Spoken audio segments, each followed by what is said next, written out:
Hello friends, welcome to Saturday Recipes. இன்னைக்கு வந்து எல்லாருக்கும் ஃபேவரட்டான டேஸ்டான ஒரு ரெசிபி தான் பார்க்க போறோம். சரஸ்வதி பூஜை அப்படின்னா யார் வீட்லயும் புளியோதரை இல்லாம இருக்காது. ஆல்ரெடி நம்மளோட சாட்டர்டே ரெசிபிஸ்ல நான் புளியோதரை ரெசிபி வந்து அப்லோட் பண்ணிருக்கேன். நிறைய குவான்டிட்டில எப்படி செய்யறதுன்னு சொல்லி போட்டிருக்கேன். இப்போ கொஞ்சமான குவான்டிட்டில ஈஸியான மெத்தட்ல பிகினர்ஸ்லாம் எப்படி ஈஸியா செய்யலாம்ன்றத இந்த வீடியோல நான் சொல்லியிருக்கேன். அதனால வீடியோவை ஸ்கிப் பண்ணாம லாஸ்ட் வரைக்கும் பாருங்க. புளியோதரை ரெசிபி பாக்குறதுக்கு முன்னாடி சாட்டர்டே ரெசிபிஸ் சேனலை சப்ஸ்கிரைப் பண்ணாதவங்க சப்ஸ்கிரைப் பண்ணிக்கோங்க. அப்பதான் நான் போடுற வீடியோஸ் வந்து நீங்க ரெகுலரா பார்க்க முடியும். வாங்க இப்ப டேஸ்டியான ஈஸியா கோவில் டேஸ்ட் ஒரு சூப்பரான புளியோதரை எப்படி செய்யறதுன்னு சொல்லி பார்க்கலாமா? புளியோதரை செய்கிறதுக்கு தேவையான பொருட்கள் டிஸ்கிரிப்ஷன் பாக்ஸ்லையும் கொடுத்துருக்கேன், வீடியோலையும் கொடுத்துருக்கேன், நோட் பண்ணிக்கோங்க. ஒரு லெமன் அளவு புளி நல்லா தண்ணி ஊற்றி முங்குற அளவுக்கு ஊற்றிட்டு 1 மணி நேரத்துலேருந்து 2 மணி நேரம் ஊற வச்சு கரைச்சி இந்த மாதிரி தனியாக எடுத்து வச்சுக்கலாம். இப்போ புளியோதரை கூட்டு செய்கிறதுக்கு ஃபஸ்ட்டு மசாலா ரெடி பண்ணிடலாம். கடாயில் 1 டேபிள் ஸ்பூன் உளுந்து, 1 டேபிள் ஸ்பூன் கடலைப்பருப்பு, 1/2 டேபிள் ஸ்பூன் சீரகம், 1/2 டேபிள் ஸ்பூன் மிளகு, 2 டேபிள் ஸ்பூன் வரமல்லி, 6 வரமிளகாய் சேர்த்துட்டு அடுப்பை சிம்மில் வச்சு இதை நல்லா பொன்னிறமாக பொறுமையாக வறுத்துடுங்க.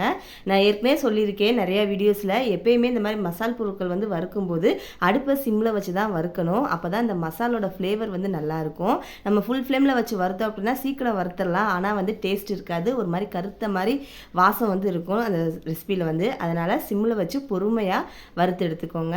இந்த மாதிரி கலர் மாறுற அளவுக்கு நல்லா வறுத்ததுக்கப்புறம் இதை அப்படியே ஒரு ஃபேன் காற்றுல ஆற விட்டுருங்க. ஆறினதுக்கப்புறம் நம்ம நல்லா ஃபைன் பவுடரை அரைச்சி எடுத்துக்கலாம். நம்மளோட சாட்டர்டே ரெசிபிஸ் சேனலில் நான் ஆல்ரெடி புளியோதரை ரெசிபி அப்லோட் பண்ணியிருக்கேன். அது நிறையா குவான்டிட்டியில் எப்படி செய்யறதுன்னு சொல்லி போட்டிருக்கேன். இந்த ரெசிபி வந்து 1/2 kg ரைஸ்க்கு எவ்வளோ புளியோதரை புளிக்கூட்டு செஞ்சால் கரெக்டாக இருக்கும் அப்படின்னு தான் நான் போட்டிருக்கேன். அதனால் பிகினர்ஸ்க்குலாம் ரொம்ப யூஸ்ஃபுல்லாக இருக்கும். இப்போ இந்த மசால் பொருள்லாம் ஆறுனதுக்கப்புறம் ஜாரில் மாற்றிட்டு நல்லா நைஸ் பவுடராக வந்து அரைச்சி எடுத்துக்கலாம். இதை வந்து ஒரு பிளேட்டில் மாற்றி தனியாக எடுத்து வச்சுக்கலாம். இப்போ புளியோதரை செய்கிறதுக்கு மசால் ரெடி பண்ணியாச்சு. இப்போ ஒரு புளிக்கூட்டு டேஸ்டியானது எப்படி செய்யலாம்னு சொல்லி பார்க்கலாம்.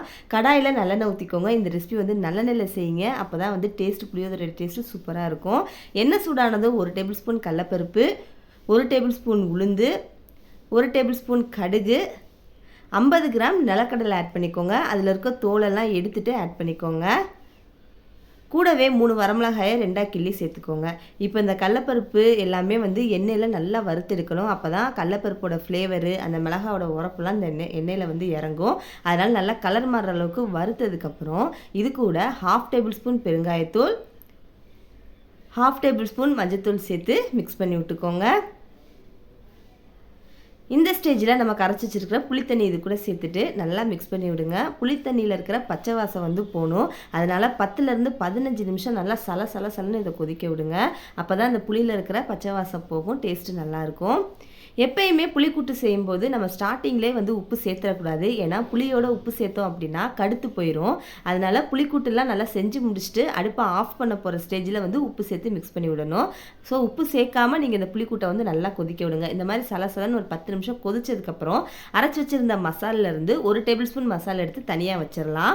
மீதம் இருக்க மசாலா இந்த புளியோட சேர்த்து நம்ம ஆட் பண்ணிவிட்டு மிக்ஸ் பண்ணி விட்டுக்கோங்க. இப்போ இந்த மசாலெலாம் இந்த புளிக்கூட்டோட சேரணும். எல்லாம் ஒன்று சேர்கிற அளவுக்கு மிக்ஸ் பண்ணிவிட்டு இப்போ இந்த மசால் வந்து நல்லா திக்காக ஆகணும். ஒரு கிரேவி கன்சிஸ்டன்சியில் வந்து இந்த புளிக்கூட்டு வந்து வரணும். அந்த அளவுக்கு வந்து இதை நல்லா வற்ற விட்டுறணும் நம்ம.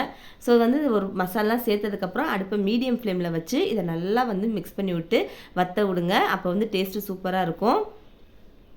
நம்ம ஊற்றிருக்கிற எண்ணெய் எல்லாமே பிரிஞ்சு வரணும். இந்த மாதிரி நல்லா பிரிஞ்சு வர அளவுக்கு நல்லா இதை வந்து வற்ற விட்டு கெட்டியாக்கி எடுத்துக்கணும். அப்போ தான் வந்து சாதத்தோடு போட்டு மிக்ஸ் பண்ணும்போது புளியோதரை டேஸ்ட்டு நல்லாயிருக்கும். இந்த மாதிரி எண்ணெய் பிரிஞ்சு வந்தோடனையும் இது கூட வந்து ரெசிபிக்கு அளவு உப்பு சேர்த்துட்டு இதை மிக்ஸ் பண்ணி விட்டு அடுப்பை ஆஃப் பண்ணிடலாம். உப்பு சேர்த்ததுக்கப்புறம் அடுப்பில் ரொம்ப நேரம் வைக்கக்கூடாது, அடுப்பை ஆஃப் பண்ணிடுங்க. அதே மாதிரி நம்ம கருவேப்பிலையுமே போடலை, கருவேப்பிலை சாதம் கிண்டும் போது தான் போடணும். இந்த ஸ்டேஜில் அடுப்பு ஆஃப் பண்ணி தனியாக எடுத்து வச்சிடலாம். நான் 1/2 கிலோ ரைஸ் வந்து வேக வச்சு எடுத்து நல்லா ஆற வச்சிட்டேன். இப்போ இது கூட நம்ம எடுத்து வச்சிருக்கிற மசாலா 1 டேபிள் ஸ்பூன் ஆட் பண்ணிக்கோங்க. கூடவே ஃப்ரெஷ்ஷான கருவேப்பிலை எவ்வளோ நாளும் சேர்த்துக்கோங்க. இது கூட 2 டேபிள் ஸ்பூன் நல்லெண்ணெய் ஊற்றிட்டு நம்ம செஞ்சு வச்சுருந்த புளிக்கூட்டு எல்லாத்தையுமே ஆட் பண்ணிக்கலாம். ஆட் பண்ணிவிட்டு நல்லா மிக்ஸ் பண்ணி விட்டுக்கோங்க. ஏன்னா 1/2 kg ரைஸ்க்கு தேவையான அளவு தான் நான் புளிக்கூட்டு செஞ்சுருக்கேன். அதனால் எல்லா புளிக்கூட்டையும் இது கூட சேர்த்து மிக்ஸ் பண்ணி விடுங்க. அப்போ தான் புளிப்பு உரப்பு காரம்லாம் கரெக்டாக டேஸ்ட் வந்து சூப்பராக இருக்கும். கோயிலில் வாங்கி சாப்பிட்ற புளியோதரை டேஸ்ட்டில் இருக்கும்.